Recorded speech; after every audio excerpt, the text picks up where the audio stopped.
podríamos pensar a la ternura como lo que contrarresta la crueldad. Y creo que ninguno de los que estamos acá podemos negar que estamos viviendo tiempos de crueldad. Se nos ocurrió incorporar a la palabra ternura como un medio de describir nuestra forma de abordaje, como un acto político. La empatía, el miramiento al otro, el ceder un poco el ego en función de lo que el otro necesita. Es algo que en estos 10 años intentamos armar en Mirada Humana. Hay algo muy contracultural en eso. O sea, ¿cómo encajan los vínculos históricos del mano a mano, del cara a cara, en una sociedad que va hacia otro lado con hilos que no sé si están tejidos pensando en nuestro bienestar anímico y emocional?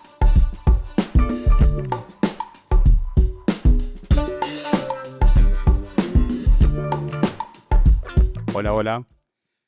Bueno, antes que nada quería agradecerle a Fran Robalo la invitación, a Facu Calvo, que han sido muy generosos con habernos querido hacer parte desde hace 2 años. El año pasado no habíamos podido por cuestiones contractuales de nuestro equipo, pero bueno, nos quedamos con las ganas y este año decidimos participar.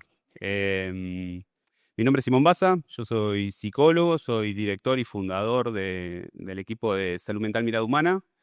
Quien me acompaña es mi amigo, socio y fundador y director también de Mirada Humana, Nacho Pérez Palacios. Y bueno, vamos a intentar compartir con ustedes algo de nuestro recorrido en estos 10 años acerca de cómo construimos un equipo de salud mental, que no es una tarea sencilla y que día a día se presentan desafíos. Y bueno, los dejo acá en palabras de mi amigo Nacho. Buenas, ¿cómo andan? ¿Todo bien? ¿Se escucha bien? Muy bien. Bueno, ahora medio de siestita, somos pocos, así que no se pueden dormir. En especial acá el grupete de nuestro equipo que está ahí bancando la parada. Bueno, como decía Simón, somos directores de Mirada Humana, que es un equipo de acompañamiento terapéutico. Hace mucho que estamos en esto, como directores del equipo, pero antes en calidad de acompañantes, así que estamos muy atravesados por la práctica del acompañamiento desde hace mucho. O sea, si bien somos psicólogos, nos fuimos también formando en esto y bueno, somos muy apasionados, así que esperamos transmitirles algo de esta pasión. Uno de los nortes que siempre tenemos a la hora de laburar, tanto con nuestro equipo, que acá hay una pequeña versión de la gente que nos rodea, pero hay muchos más, ni hablar con los pacientes que acompañamos, con sus familias, es que nuestro norte es que sus vidas sean un poco mejores. Digamos. Nuestro aporte, chiquito, grande, mediano, tiene que ir siempre en esa dirección. Entonces hoy estando acá, contándoles un poco lo que hacemos, hay una función también ligada a que la vida de estas personas que nosotros acompañamos sean efectivamente mejores, que es contarles un poco de qué va la cosa en esto de acompañar.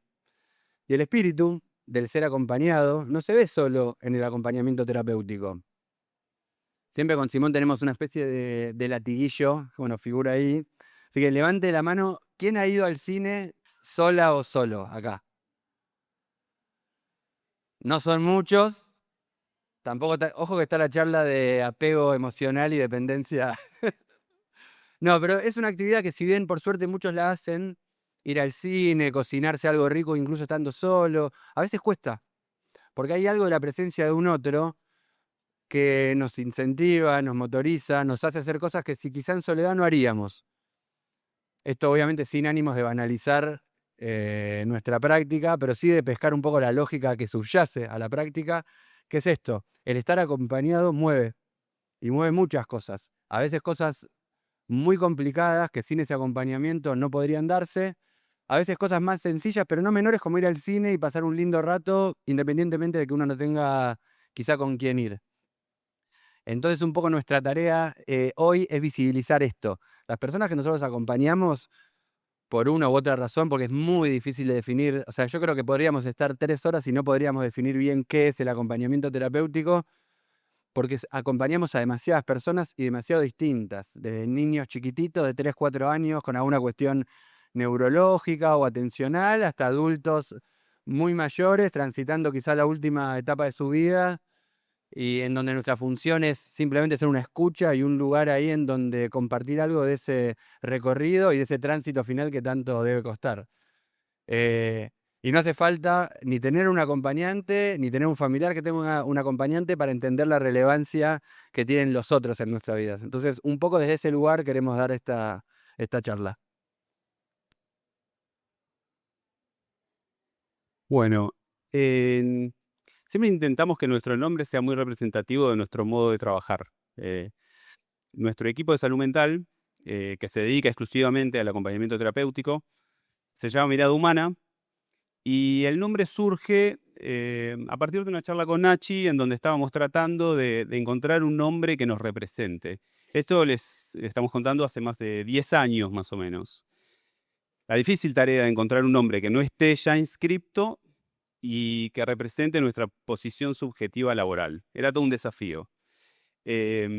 Encontramos el nombre de Mirada Humana e instantáneamente entendimos que ese nombre iba a representar un norte laboral y un lugar donde siempre parar cuando la dinámica del laburo diario marea.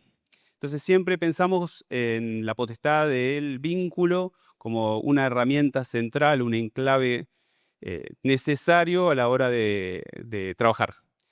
Ya sea desde nuestro plano afectivo, porque nosotros somos amigos antes que socios, y en el modo en el que tenemos de entender la práctica. Mirada Humana siempre es una posición subjetiva laboral y por eso me parece importante remarcarlo para nosotros. Y siempre es un lugar de partida y de llegada. Mirada Humana es un equipo que tiene más o menos 10 años. Surge a partir de cierta crítica que teníamos con Nacho de los equipos de salud mental que nosotros habitábamos cuando éramos estudiantes. Y un día se nos ocurrió la loca idea de armar algo entre nosotros. Em, entonces dijimos, bueno, pongamos un nombre que nos represente, armemos una filosofía de trabajo. Y así fue que de 10 años hasta hoy estamos orgullosos del producto que hemos generado, teniendo el desafío de crecer y de sostener la calidad de lo que brindamos. Em, y el nombre Mirada Humana es eso, es una representación no solo de nuestro modo de trabajar, sino un poco de nuestro modo de vivir.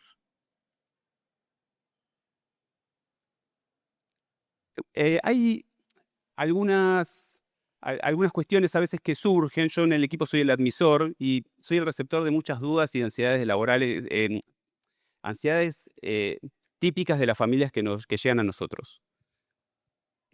Dudas acerca del dispositivo del acompañamiento terapéutico, si es o no un dispositivo asistencial o más propio de la salud mental. Y nosotros estamos parados siempre desde la base que somos un equipo de salud mental. ¿Por qué? El acompañamiento terapéutico apunta, entre muchos objetivos generales, a la idea de que la persona sea más autoválida, de que focalice en cuestiones sociales, vinculares. Hay abordamos ciertas cuestiones generales que es, por ejemplo, la falta del plano social en la discapacidad.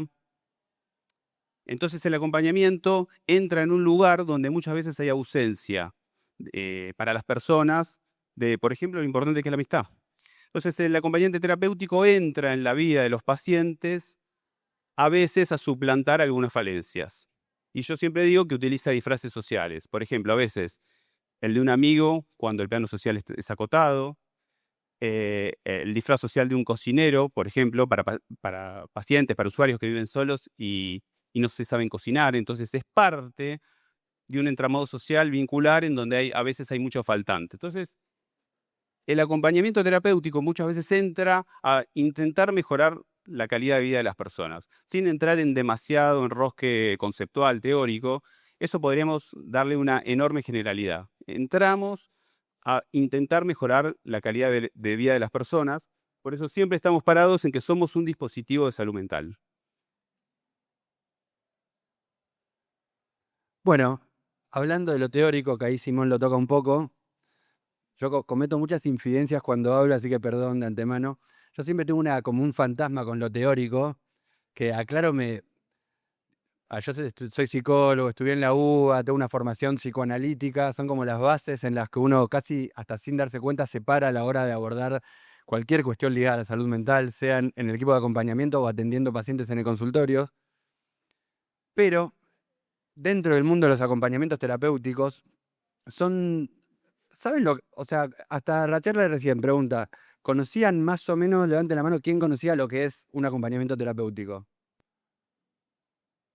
O sea, están en tema. Son tantas las horas que de repente un acompañante pasa con las personas que acompañan, que es como que uno ingresa en una casa, por ejemplo, y todo el bagaje conceptual que uno tiene, que es fundamental, empieza como a veces a desmembrarse como en desmedro de la práctica que nos pasa un poco por arriba.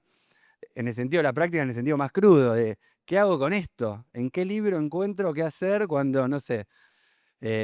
Entraremos en algunas anécdotas después como para hacerlo más representativo, pero realmente es infinitamente novedoso el ámbito del acompañamiento, porque no estamos en la tranquilidad de las cuatro paredes de un consultorio, estamos en la vida de una persona con todas las contingencias propias de esa persona, propias de su familia, propias de los centros o los espacios que habitan, propias de la vida pública misma. Entonces es como, wow, qué hago con esto? Y ahí los libros a veces nos quedan un poco cortos. No nos confundimos, el tal Coco Basile en una, en una diapositiva de acompañante terapéutico.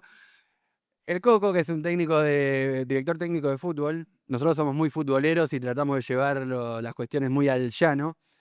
Decía que él paraba bien los equipos antes de salir a jugar, o sea, él elegía los 11 jugadores que tenían que salir a jugar un partido, y cuando algo fallaba, alguna vez ha dicho, yo los paro bien, el tema es que cuando arranca el partido los jugadores se mueven. Y hay algo de ese movimiento, de lo impredecible del movimiento, que es muy propio del acompañamiento terapéutico. Y ahí es donde emerge la necesidad de crear, de inventar, de encontrar como una suerte de galera que nos permita sacar a veces muchos conejos para sostener situaciones que son muy complejas.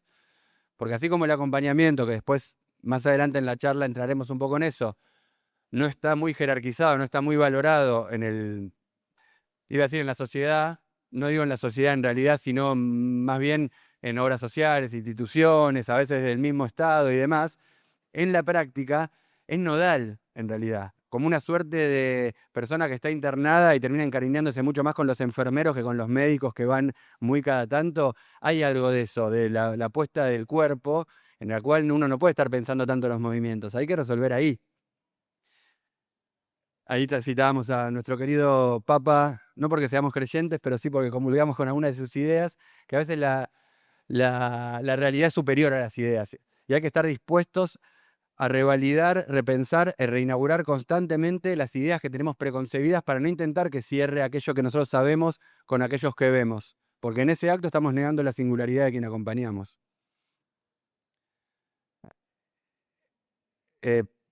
Hay muchas imágenes así que no siempre voy a decir algo. Pero Este PowerPoint, aclaro que es responsabilidad de Nacho. está muy bien. Y que lo creó una de las encargadas de nuestro stand, que luego los invitamos a visitarlo. Freud con una guitarra, además de que lo voy a poner en mi consultorio porque me encanta, tendría muchas excepciones, no solo porque cualquier persona que se dedica, ni a hablar al psicoanálisis, tiene cierta capacidad guitarrera en el sentido de, también de sacar conejo de la galera, como decíamos recién, pero en realidad no me refería a eso cuando pensé en esto. Muchas veces, y esto lo cuento con un ejemplo que va a ser mucho más claro de lo que pueda decir. Hace un tiempo, hace mucho, antes de Mirada Humana incluso, yo trabajaba de acompañante terapéutico. Y bueno, me convocan para acompañar a un muchacho que tenía un par de años menos que yo, con esquizofrenia, con un estado como con los síntomas negativos de la esquizofrenia, la bulia, la apatía, como muy predominantes en ese momento. Estaba muy ensimismado. Había salido de una internación y era como en un estado cuasi catatónico.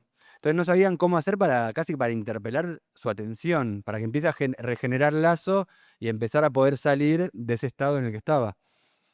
Entonces los viejos, el viejo puntualmente, es muy piola, me dice, no quiere ni tocar la guitarra, que era lo que antes más le gustaba. Yo toco la guitarra, me gusta mucho y En ese momento pensaba, ya lo estábamos medio craneando, algo casi intuitivo que después con Simón se ha constituido en una filosofía casi de trabajo, que hay que usar las propias herramientas de personalidad para trabajar muchas veces.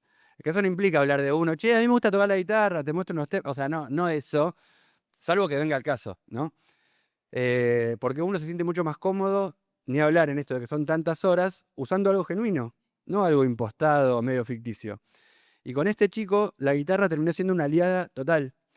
Yo le pregunté al viejo qué gustos musicales tenía, justo coincidía bastante con los míos, entonces yo iba a su casa 3 horas, creo que 3 días por semana, 3 horas cada día, y le pedía permiso para tocar la guitarra, me sentía con la cabeza y empezaba a tocar cosas que a él le gustaban. Y el mero hecho de llevar algo que a él le gustaba, él se dio cuenta ahí que yo no era solo un alien que caía a invadirlo en su habitación cuando él quería dormir.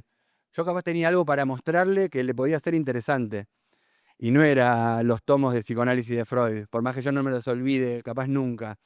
Entonces, canción tras canción, fue casi hasta algo postural, de mirar así para atrás, cada encuentro me iba mirando un poco más y empezó a salir. Entonces eso, obviamente las experiencias que funcionan, uno nunca se las olvida, no les recomiendo que usen la guitarra con cualquier persona, pero con esta funcionó. Y así como con esta funcionó la guitarra, con otras podría funcionar el cocinar, como dijo Simón, el cine, y hay que animarse también y habilitarse a usar lo propio para romper barreras, porque esto no deja de ser un vínculo Podría humano. pensarse como no subestimar las características personales o los recursos que no tienen que ver meramente con lo académico, en cuanto a sobreestimar los posgrados, la teoría, ¿no?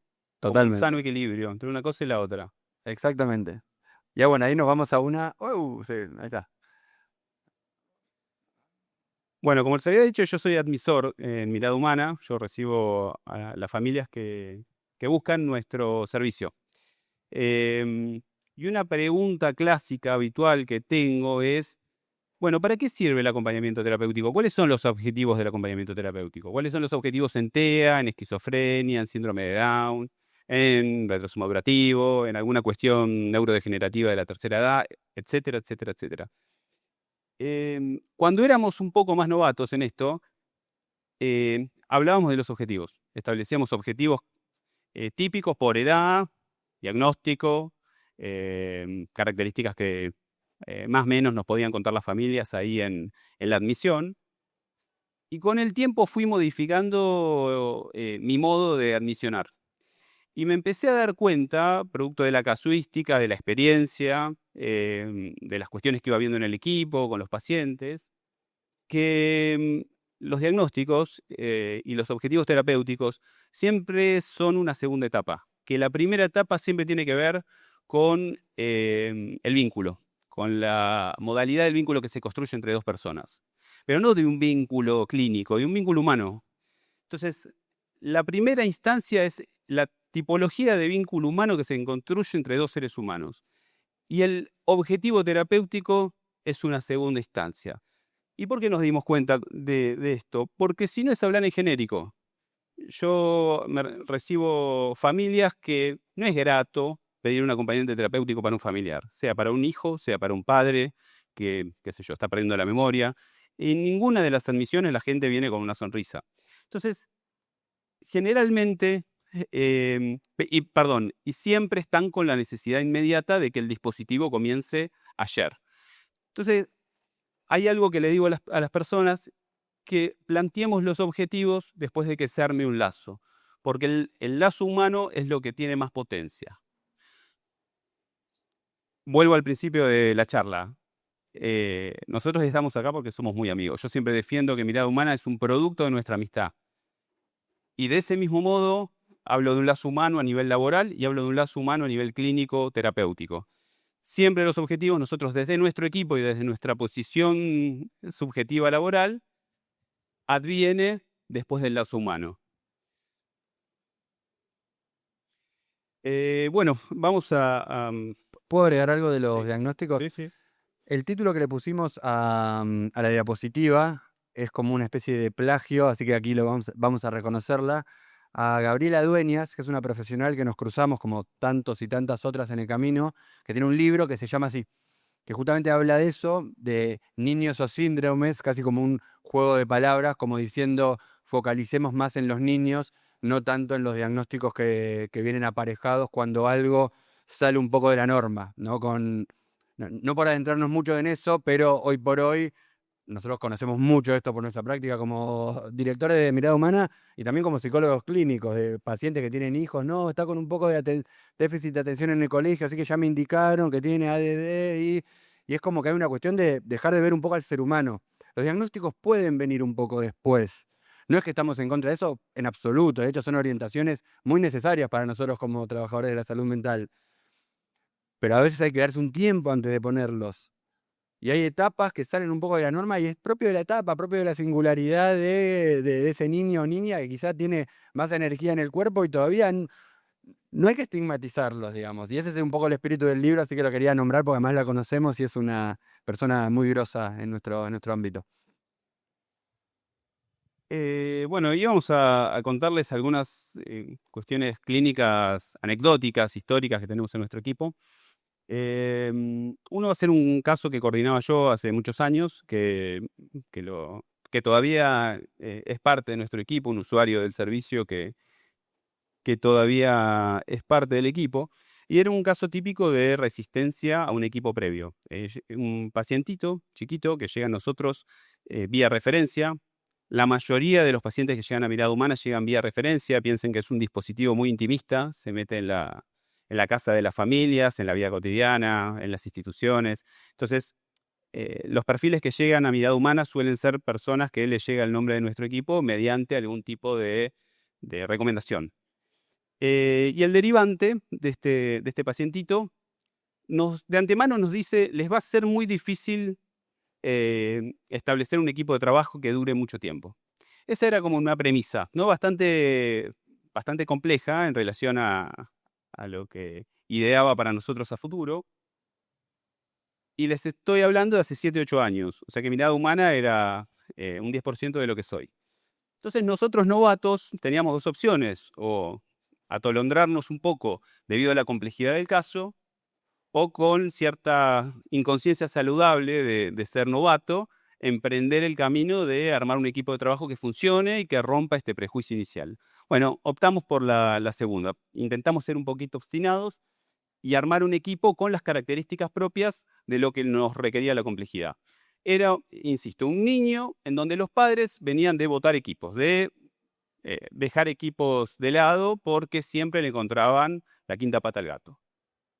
Entonces, hablamos con la madre, hablamos con el padre y rompimos nuestra modalidad de hacer admisiones. Nosotros generalmente vienen a nuestro consultorio, esto previo a la pandemia, venían las familias a nuestro consultorio, hacíamos las admisiones, nos contaban un poco del paciente y nosotros contábamos cómo trabajaban. En este modo nosotros rompimos esa lógica habitual de hacer admisiones y fuimos a la casa de la familia. Entonces, mientras Nacho jugaba con el pacientito en la habitación, yo hablaba con la madre y escuchaba sus ansiedades, me quedé en silencio escuchando, qué pretendía de un equipo de acompañamiento terapéutico. Vuelvo a la diapositiva anterior, ¿no? De romper un poco los estereotipos, lo genérico, y apelar a la singularidad de esta mamá que necesitaba una T para su hijo. Entonces, empecé a escuchar, empecé a pensar qué tipo de acompañante necesitaba, qué tipo de abordaje necesitaba. Dejé el prejuicio de lado de lo que me había dicho mi colega que nos derivó. Y es el día de hoy que seguimos acompañando en su cuasi adultez a este pacientito. Entonces, con, con lo que hablamos de la resistencia del cambio en el proceso terapéutico, lo que motivamos siempre es a ser flexibles. Y que no debería ser una cualidad, debería ser cuasi una posición ética en la práctica. El ser flexibles, el tener cintura para adaptarse a lo que la familia y los pacientes demandan de nosotros, eh, y no encajar nuestros posicionamientos teóricos en función de nuestro propio ser, sino tratar de ser al revés, de invertir la lógica, tener cintura y adaptarnos a lo que las familias y los pacientes requieren. ¿Algún aporte? Impecable. Como muchos otros recorridos que hemos emprendido con personas que acompañamos, este fue uno de los primeros y nos dejó muchas enseñanzas, esto de no flexibilizábamos las admisiones. Y fue muy interesante porque voy a contar uno más, en donde también hicimos algunas excepcionalidades, así que no sé si la excepción es más la regla o la excepción. Pero obviamente tomamos dos casos muy paradigmáticos de nuestra historia que nos agarraban muy en pañales en términos de dirigir un equipo. Incluso el que yo voy a contar es anterior todavía. De hecho, creo que es el primero 2, 3 personas que acompañamos. Es una persona más grande que tiene esquizofrenia y que la familia nos entrevista a un familiar de él que ya se presenta casi como diciendo: la persona que ustedes van a acompañar no puede ni estar sola con mujeres, así que todos acompañantes hombres. Ustedes no pueden darle su teléfono, porque si no los va a llamar noche y día, sin parar. Como con una serie de cuestiones que nosotros, como nos conocemos, no hacía falta hablar para darnos cuenta que estaba pensando el otro de esto es literalmente imposible. ¿Qué vamos a hacer acá si no podemos ni darle nuestro teléfono a una persona que vive sola y con quien vamos a tener que articular los horarios y demás, ¿no? Bueno, siempre tomando todo entre algodones por las dudas, porque las familias también obviamente están atravesadas y eso es también parte de lo que uno tiene que contemplar. Fuimos a conocer a este querido buen hombre. Efectivamente había mucho que era cierto de lo que decían, más que nada de yo quiero tener el teléfono de cada persona que me venga a acompañar. No, pero vos capaz, o sea, con el mío alcanza, ¿viste? Como casi una cuestión de tratar de convencerlo, porque parte de nuestra filosofía de trabajo también es cuidar a las personas que acompañan. Entonces, si alguien va a ir, este acompañamiento era todas las tardes de lunes a sábado, me parece, en ese momento. 3 horas por tarde, no es que era un acompañamiento 24 horas, que los hay, donde la intensidad es tal que no puede haber ni una grieta de lo más mínimo. En este caso había márgenes. Él era una persona que vivía sola, con autonomía. Entonces no veíamos la necesidad de que tenga el teléfono de cada acompañante. Cualquier cosa la podía hablar conmigo. Obviamente fue poner mi teléfono a disposición entré en un universo paralelo en el cual sí hasta hoy, donde me llama prácticamente todos los días, a que se está riendo una de las supervisoras clínicas del equipo porque ella lo conoce mucho también.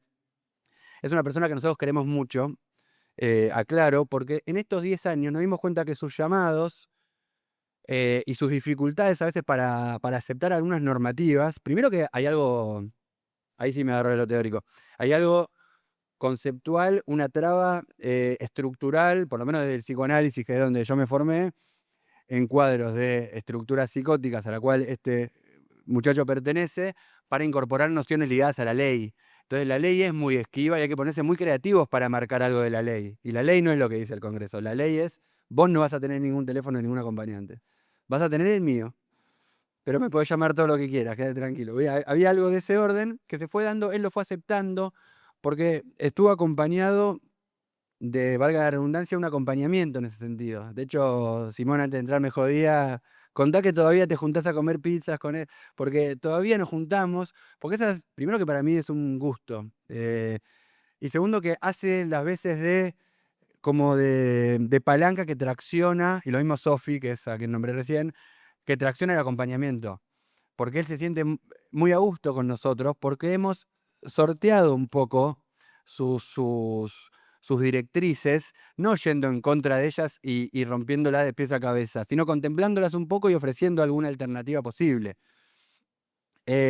Entonces, ahí ponía algo de cuando la literalidad profesional puede ser más disruptiva aún que la de la persona que uno acompaña, porque hay algo de estos cuadros que es la literalidad con la que, de hecho, había que tener mucho cuidado al principio con lo que yo soy muy de hacer chistes, a veces sirve y a veces perjudica, y con él tenía que tener cuidado porque digo, ojo con los dobles sentidos, me decía a mí mismo o me lo decía Simón, porque capaz te lo toma literal.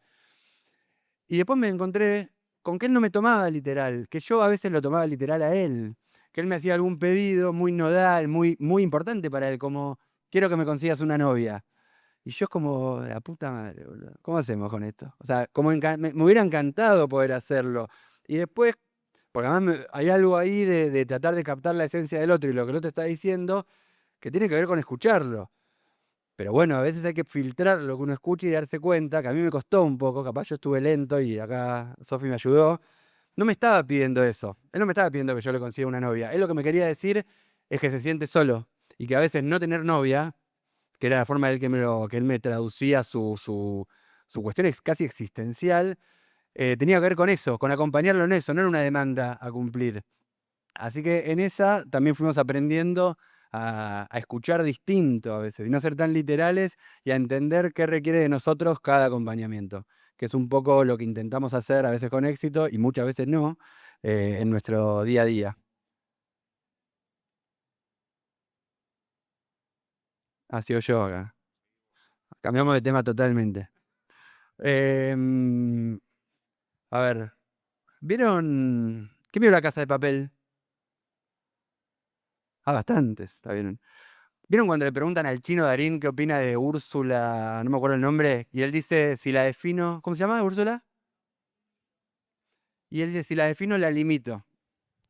No es que nos autopercibamos Tokio de La Casa de Papel, pero sí no nos gusta que nos definan nuestra práctica. Nosotros tenemos dificultades para definirla también, pero porque es muy amplia. Pero no nos gusta que nos la definan determinados organismos. Y acá me pongo un poquito más combativo porque estamos en un momento muy difícil.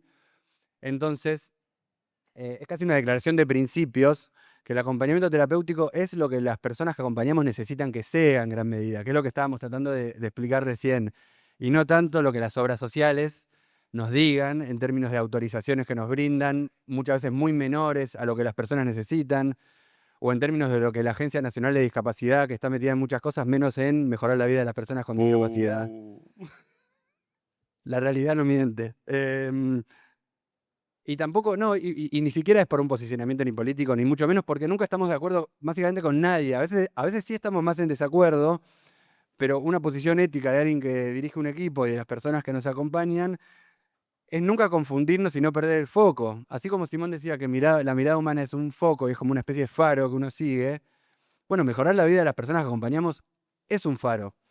Y para que ese faro funcione, que a veces hay que calibrarlo un poco, necesitamos que la prestación tenga el valor que merece en términos no solo materiales, que es como algo que viene después, si se quiere, sino en términos simbólicos.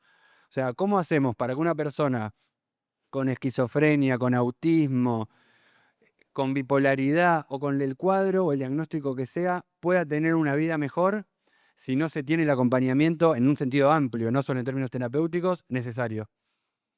De hecho, no nos vamos a adentrar mucho porque sería demasiado largo, pero la última ley de salud mental, que no somos expertos en eso, pero sí hay algo del espíritu de la ley que es la desmanicomialización, o sea, que no haya personas institucionalizadas eternamente. Si bien nosotros tratamos de no caer en romanticismos, a veces es necesario y muchas veces no es necesario. Entonces, capaz vas al Borda y te encontrás lleno de personas que están ahí porque no tienen dónde ir, no porque su cuadro psicológico, psiquiátrico y demás lo amerite. Y nosotros ahí, si bien siempre estamos con muchas cosas y demás, no podemos perder ese foco. Y hay que, e incluso porque a veces uno se acostumbra a todo, ¿no? A lo bueno y a lo malo. E ir acostumbrándonos a que esto cada vez es menos importante. O sea, vale menos. Y que valga menos significa que es menos importante. Así que no lo priorizamos como sociedad. Entonces, hasta casi es un mensaje y un pedido de visibilizar. Hoy el sector de discapacidad está muy, muy, muy en jaque con instituciones o un montón de prestaciones que están al borde de quebrar porque no se pueden sostener. Porque por más que tengamos vocación, intentamos tenerla, no es altruismo, no alcanza con eso y no corresponde para las personas que lo necesitan. Así que, bueno, perdón la digresión, pero era importante decirlo. Por más que esa frase es más fuerte todavía, pero bueno. Bueno, el título de nuestra conversación hablaba de la ternura como una herramienta actual para combatir la crueldad. Me parece que de los que estamos acá, me imagino que muchos tenemos sensibilidad y nos importa cómo está el otro. Em, Podríamos pensar a la ternura como lo que contrarresta la crueldad. Y creo que ninguno de los que estamos acá podemos negar que estamos viviendo tiempos de crueldad. Cada uno le pondrá el nombre que quiera a los responsables, pero son tiempos bastante álgidos, ¿no? En términos de lo que vivimos, los que trabajamos en los espacios de discapacidad, pero también otros colectivos, ¿no? No solamente hablamos por nosotros. Y cuando hablamos con los chicos de Neuroclass, de Psicología del Sur, de este hermoso congreso, eh, nos decían que teníamos que pensar el nombre de la charla y un subtítulo. Inmediatamente con Nacho charlamos y se nos ocurrió incorporar a la palabra ternura como un medio de describir nuestra forma de abordaje y también como una concepción, como un acto político.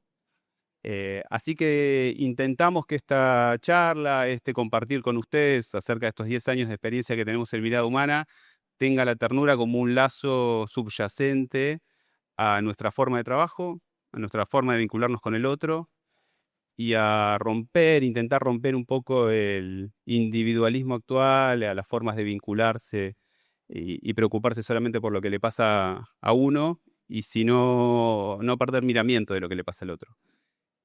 Eso intentamos compartir acá en esta charla, en estos minutitos, en este rato con ustedes. Pusimos acá frases que nos representan para compartir con ustedes. Em, y bueno, nada, la empatía, el miramiento al otro, el ceder un poco el ego en función de lo que el otro necesita, es algo que en estos 10 años intentamos armar en Mirada Humana. Nosotros siempre decimos que con mucho orgullo, por ejemplo, todos los que son parte del equipo actual han sido acompañantes terapéuticos, que tenemos la suerte hoy que nos están acompañando. Em, y bueno, los chicos son el enclave perfecto de esta filosofía de trabajo que tratamos de pregonar. Muchas veces el acompañamiento terapéutico está un poco mal visto, o se confunde con cuestiones más bien del asistencialismo en relación a los dispositivos de salud mental, o hay otros profesionales que nos ha pasado en estos años que subestiman un poco la labor, y nosotros siempre lo entendemos como un dispositivo, un enclave necesario, fundamental en los equipos interdisciplinarios. Nosotros tenemos una posición privilegiada que es estar en la vida íntima de las personas que acompañamos. Nosotros dos somos psicólogos y muchas veces hemos hablado entre nosotros acerca de que hay pacientes que necesitan mucho más el acompañamiento que una sesión de terapia, por lo que la pared del consultorio representa cual símbolo y cual realidad. Hay muchos pacientes, como hablaba, por ejemplo, de este paciente Nacho, de que tenía una demanda de amor, ¿no? Que tiene una demanda de amor en relación al plano afectivo, y es un pibe que necesita mucho más que alguien lo acompañe en su vida íntima, en lo cotidiano, en su día a día, más que ir a un consultorio 45 minutos, no lo subestimo, yo soy psicólogo, pero requiere otro tipo de dispositivo. Por eso siempre vamos a estar militando desde nuestro lugar y desde nuestro equipo el acompañamiento terapéutico. Bueno, no sé si antes de cerrar, si quieren hacer alguna pregunta o algún comentario, alguna crítica, todo es bienvenido. No queríamos dejar de abrir esa posibilidad si alguien quería agregar algo. Si yo estuviera ahí tampoco preguntaría nada, así que los entiendo. No, y después cerrar un poco con... Tratamos todo... ayer nos preguntábamos, hablábamos con Simón y Simón me decía, che, ¿no será poco conceptual la conversación? Y después decíamos, en realidad, para hacer una pseudo manual de acompañamiento terapéutico en una exposición oral, nos parecía como que, primero que no lo habíamos preparado, pero no lo habíamos preparado porque nos parecía que no era lo que queríamos mostrar acá. Queremos que haya algo del acompañamiento, de la lógica del acompañamiento que tiene que ver no solo con la práctica que nosotros tanto nos apasiona y tanto defendemos, sino con la vida en general. Por eso lo que decía Simón recién. Entonces, yo quería cerrar con una especie de balance barra agradecimiento a la gente de Neuroclass. No por agradecer algo de rigor, que ya lo agradeció Simón, sino porque este es un fin de semana, es una locura esto, che. Estamos un fin de semana en el corazón de Capital, con gente de todos lados, con un montón de charlas, hablando de salud mental. Entonces, poner de relieve la salud mental es como...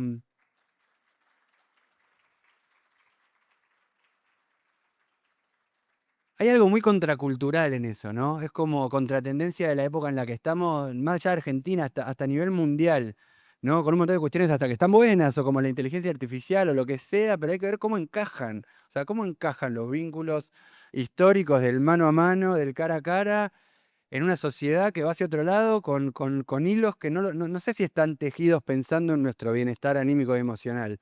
Entonces creemos que este fin de semana, así que de nuevo gracias a la gente de Neuroclass y gracias a usted por habernos bancado este ratito, tiene que ver con eso, con poner esto en el centro de la escena. Así que bueno, un placer. Último consejo, no se pierdan, porque vimos mucha gente joven, muchas pibas, muchos pibes, no se pierdan la experiencia si están estudiando de realizar la labor del acompañante terapéutico porque es súper nutritiva en el plano profesional. Es una escuela de formación, así que se los súper recomendamos. Bueno, gracias por la escucha, por la paciencia y bueno, nos estaremos viendo prontito.